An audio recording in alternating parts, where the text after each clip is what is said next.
দর্শক, জ্বালানি সংকটে বাড়ছে গ্রাহকের ভোগান্তি। এ বিষয়ে আরো খবর জানাতে চাই আপনাদের। আমাদের সঙ্গে যুক্ত হচ্ছেন সহকর্মী আদ্দিন সজীব, তিনি রাজধানী মোহাম্মদপুরে আছেন। সজীব, জ্বালানি নিয়ে গত 1 মাস ধরে সংকটে রয়েছে, সংকট চলছে এবং সরকার এই সংকট সমাধানে নানা ধরনের পদক্ষেপের কথা বলছে। এই পদক্ষেপ, সরকারি পদক্ষেপ কতটা কার্যকরী ভূমিকা পালন করেছে? মানুষের দুর্ভোগ কমেছে কিনা?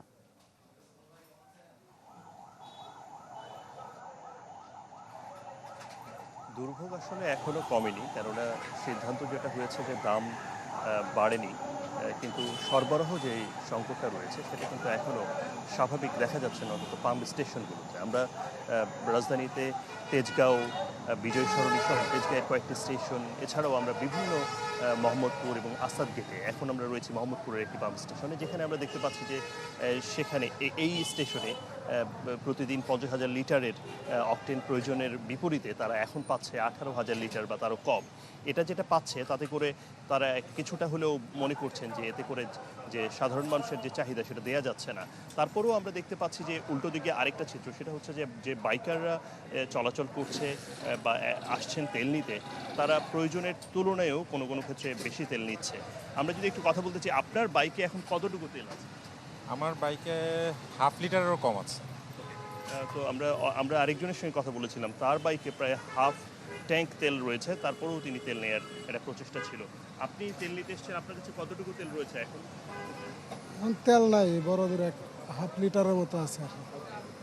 যাই হোক, এভাবে করে বোঝাও কঠিন, কেননা অনেকের মিটারটা নষ্ট, তেলের মিটারটা, সেই বাস্তবতায় অনেকে এই এই কাজটি করেন এবং এই বাস্তবতায় তারা বলছেন যে তেলের যে সংকট এবং এই সংকটটা আদৌ কবে নাগাদ কাটবে, এবং এটা তারা মনে করছেন এটা সংকট, এবং সেই সংকটের কারণেই তারা বারবার যেটা করছে যে অনেক বেশি তেল নেওয়ার চেষ্টা করছে ট্যাঙ্কি ফুল করে।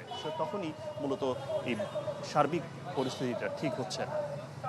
জি, অনেক ধন্যবাদ আপনাকে। রাজধানী মোহাম্মদপুর থেকে জানাচ্ছিলেন সহকর্মী আদ্দিন সজীব। দর্শক, আমরা রাজধানী পরিস্থিতি দেখছিলাম, এই পর্যায়ে একটু রাজধানীর বাইরের খবরাখবরও আপনাদের জানাতে চাই। এই মুহূর্তে রংপুর এবং নারায়ণগঞ্জ থেকে যুক্ত হচ্ছেন আমাদের সহকর্মীরা। শুরুতেই রংপুর যেতে চাই সহকর্মী ফখরুল শাহিনের কাছে। ফখরুল, 1 মাস ধরে জ্বালানি সংকট চলছে, সরবরাহ কি আগের তুলনায় বেড়েছে কিনা এবং মানুষের সংকট কিছুটা কমেছে কিনা?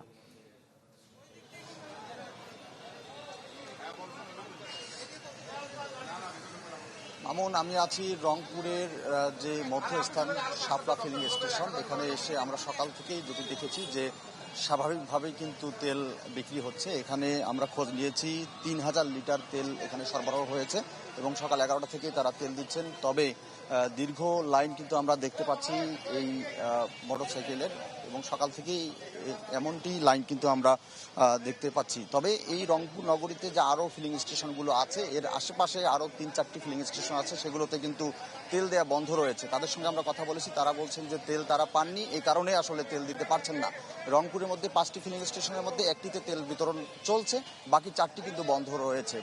সুতরাং বোঝা যাচ্ছে যে সরবরাহ আসলে কম হচ্ছে, এবং একই সঙ্গে এই তেল সংকটের কারণে এখানে আমরা দেখতে পাচ্ছি পেট্রোল দেয়া হচ্ছে এবং অকটেন এবং ডিজেল, এই তেল কিন্তু এখানে পাওয়া যাচ্ছে না, এবং অনেক পাম্পে তেলই পাওয়া যাচ্ছে না ফিলিং স্টেশনে। তো এই সংকটের কারণে সবচেয়ে বেশি প্রভাব পড়েছে কৃষকদের মাঝে। আমরা খোঁজ নিয়েছি, কৃষকরা বলছেন যে শ্যালো মেশিন আসলে ডিজেলে চলে, এবং এখন বড় আবাদের সময়, এবং এই সেচ যদি তারা দিতে না পারেন তাহলে আসলে তাদের আবাদ ব্যাহত হবে। তবে অনেক কৃষক বলছেন যে টানা 3-4 দিন থেকে যে বৃষ্টি হচ্ছে, বৃষ্টির কারণে আসলে কিছুটা স্বস্তিতে তারা আছেন। অনেক জমি তারা আবাদ করতে পেরেছেন বৃষ্টির পানি দিয়ে। তবে যদি টানা খরা হয় তাহলে এই তেল সংকটের কারণে কিন্তু আবাদ ব্যাহত হবে, এমনটি কিন্তু কৃষকরা বলছেন। আমরা কৃষি সম্প্রসারণ অধিদপ্তরে কথা বলেছি, তারা আমাদেরকে জানিয়েছেন যে তাদের আসলে পরিকল্পনা নেওয়া আছে, যদি কোনো ধরনের সমস্যা বা সংকট তৈরি হয় সেক্ষেত্রে তারা আসলে পরিকল্পনা মাফিক কৃষকরা যাতে তেল পায় সে ব্যবস্থা করবেন। তো এবং কয়েকদিন ধরেই কিন্তু আমরা এই অবস্থা দেখছি, এবং সবচেয়ে বড় খবর আজকে সেটি হচ্ছে যে রেশনিং যে পদ্ধতি সেটি কিন্তু উঠিয়ে দেওয়া হয়েছে। আগে 200 টাকার তেল দেওয়া হতো, এখন যে যার মতো যতটুকু প্রয়োজন অতটুকু তেল নিতে পারছেন। তো এই ছিল এখানকার সর্বশেষ। মামুন। ফখরুল, ধন্যবাদ আপনাকে। এ পর্যায়ে আমরা রংপুর থেকে নারায়ণগঞ্জ যেতে চাই সহকর্মী আহসান সাদিকের কাছে। আহসান সাদিক, রংপুর থেকে ফখরুল যেটা বলছেন, আগের মতো আর এখন সীমাবদ্ধতা নেই, যে যতটুকু পারে তেল নিতে পারছে। নারায়ণগঞ্জের পরিস্থিতি কেমন? মানুষের মাঝে আতঙ্ক কমেছে কিনা যে একটু বেশি তেল নিয়ে রাখলে উপকার হতো, এবং জ্বালানি সরবরাহ বেড়েছে কিনা? মামুন, মূলত 4টি ডিপো থেকে কিন্তু নারায়ণগঞ্জে তেল সরবরাহ করা হয়ে থাকে। আপনি যেটি বলছিলেন আসলে রেশনিং পদ্ধতি উঠিয়ে নেওয়া হলেও কিন্তু পাম্পগুলোতে যেহেতু তাদের ডিপো থেকে তারা যে সকল তেল পেয়ে থাকেন, এটি কিছুটা সংকটের কারণে কিন্তু তারা রেশনিং পদ্ধতিতেই যানবাহন ভেদে কিন্তু তারা আসলে তাদের তেল সরবরাহ করছেন। এবং আরেকটি বিষয়, এই সংকট যেটা বলছে এক ধরনের কৃত্রিম সংকটও করা হচ্ছে, যেটিকে আসলে আমরা বলছি যে আসলে বেশ কয়েকটি জায়গায় কিন্তু নারায়ণগঞ্জে অবৈধভাবে তেল মজুদের কিন্তু অভিযোগ রয়েছে। এবং এই ক্ষেত্রে নারায়ণগঞ্জ জেলা প্রশাসন, বিজিবি এবং সেই সাথে এনএসআই, গোয়েন্দা সংস্থা এনএসআই, তারাও কিন্তু মাঠে কাজ করে যাচ্ছেন। এবং গতকাল নারায়ণগঞ্জে দেখেছি একটি চিত্র, এবং নারায়ণগঞ্জের গোদনাইলে 2টি জায়গাতে অবৈধ তেল মজুদের জন্য কিন্তু একজনকে কারাদণ্ড এবং সেই সাথে অর্থদণ্ডও কিন্তু করা হয়েছে। তো মূলত যে সকল গ্রাহক রয়েছেন তেল পাম্পগুলিতে যারা আসেন, তারা কিন্তু যে মূলত বলছেন যে আসলে তারা তেল ঠিক মতো পাচ্ছেন না। এবং পাম্প মালিকরা একটি অভিযোগ করছেন যে ট্যাঙ্কে তেল থাকার পরও কিন্তু অনেক যানবাহন কিন্তু তারা ঘুরে আবার পুনরায় তেল নেওয়ার জন্য পাম্পগুলিতে ভিড় জমান। এবং এই ক্ষেত্রে আমরা গতকালও দেখেছি বেশ কয়েকটি পাম্পে কিন্তু যে গাড়ি নাম্বার রয়েছে সেই গাড়ি নাম্বারটিকে তারা লিখে রাখছেন, এবং এই নাম্বার পুনরায় পরীক্ষণের পরে কিন্তু পাম্পে গাড়িগুলোতে বা যানবাহন বা বলি মোটরসাইকেলে তেল কিন্তু সরবরাহ করে যাচ্ছেন।